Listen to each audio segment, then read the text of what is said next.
सुनते हैं बुधवार की व्रत कथा। समतापुर नगर में मधुसूदन नाम का एक व्यक्ति रहता था। वो बहुत ही धनवान था। मधुसूदन का विवाह बलरामपुर नगर की सुंदर लड़की संगीता से हुआ था। एक बार मधुसूदन अपनी पत्नी संगीता को लेने बुधवार के दिन बलरामपुर गया। मधुसूदन ने अपनी पत्नी के माता पिता से कहा कि बेटी को विदा कर दो। माता पिता ने कहा, बेटा आज बुधवार है, बुधवार को किसी भी कार्य के लिए यात्रा नहीं करते। लेकिन मधुसूदन नहीं माना। उसने ऐसी शुभ अशुभ बातों को ना मानने की बात कही और फिर उसने अपनी पत्नी को लेकर बैलगाड़ी से यात्रा प्रारंभ कर दी। 2 कोस की यात्रा करने के बाद उसकी गाड़ी का एक पहिया टूट गया और वहां से दोनों ने पैदल ही यात्रा को शुरू किया। रास्ते में संगीता को प्यास लगी। मधुसूदन उसे एक पेड़ के नीचे बैठाकर जल लेने चला गया। थोड़ी देर बाद जब मधुसूदन कहीं से जल लेकर वापस आया तो वो बहुत हैरान हो गया, क्योंकि उसकी पत्नी के पास उसकी ही शक्ल सूरत का एक दूसरा व्यक्ति बैठा था। संगीता भी मधुसूदन को देखकर हैरान रह गई और वह दोनों में कोई अंतर नहीं कर पाई। मधुसूदन ने उस व्यक्ति से कहा, तुम कौन हो और मेरी पत्नी के पास क्यों बैठे हो? मधुसूदन की बात सुनकर उस व्यक्ति ने कहा, अरे भाई, ये मेरी पत्नी संगीता है।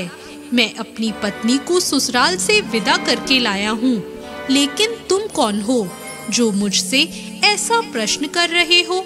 मधुसूदन ने कहा, तुम जरूर कोई चोर या ठग हो। ये मेरी पत्नी संगीता है। मैं इसे पेड़ के नीचे बैठाकर पानी लेने गया था। इस पर उस व्यक्ति ने कहा, अरे भाई, तुम झूठ क्यों बोल रहे हो? संगीता को प्यास लगने पर जल लेने तो मैं गया था। मैंने तो जल लाकर अपनी पत्नी को पिला भी दिया। अब तुम चुपचाप यहाँ से चलते बनो, नहीं तो किसी सिपाही को बुलाकर तुम्हें पकड़वा दूंगा। दोनों एक दूसरे से लड़ने लगे। उन्हें लड़ता देखकर बहुत से लोग वहाँ इकट्ठे हो गए।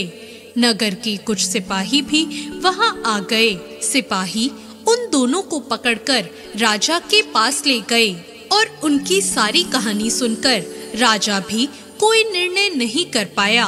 संगीता भी उन दोनों में से अपने वास्तविक पति को नहीं पहचान रही थी। राजा ने दोनों को कारागार में डाल देने के लिए कहा। राजा के फैसले पर असली मधुसूदन भयभीत हो उठा। तभी आकाशवाणी हुई, मधुसूदन, तूने संगीता के माता पिता की बात नहीं मानी और बुधवार के दिन अपनी पत्नी को अपने ससुराल से लेकर घर की ओर प्रस्थान किया। यह सब भगवान बुद्ध देव का प्रकोप है। मधुसूदन ने भगवान बुद्ध देव से प्रार्थना की कि हे भगवान, मुझे क्षमा कर दीजिए। मुझसे बहुत बड़ी गलती हुई है। भविष्य में मैं कभी ऐसा नहीं करूँगा। मधुसूदन के प्रार्थना करने से भगवान बुद्ध देव ने उसे क्षमा कर दिया और तभी दूसरा व्यक्ति राजा के सामने से गायब हो गया।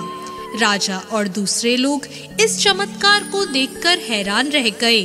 भगवान बुद्ध देव की इस अनुकंपा से राजा ने मधुसूदन और उसकी पत्नी को सम्मान पूर्वक विदा किया।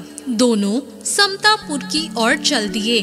मधुसूदन और उसकी पत्नी दोनों बुधवार को व्रत करते हुए आनंद पूर्वक अपना जीवन बिताने लगे और इसी तरह भगवान बुद्ध देव की कृपा से उनके यहाँ खुशियाँ बरसने लगी।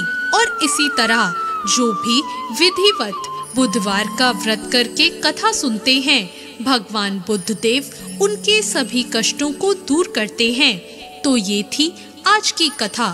कैसी लगी आपको आज की ये कहानी? कमेंट बॉक्स में जरूर बताएं और ऐसी और कथाओं के लिए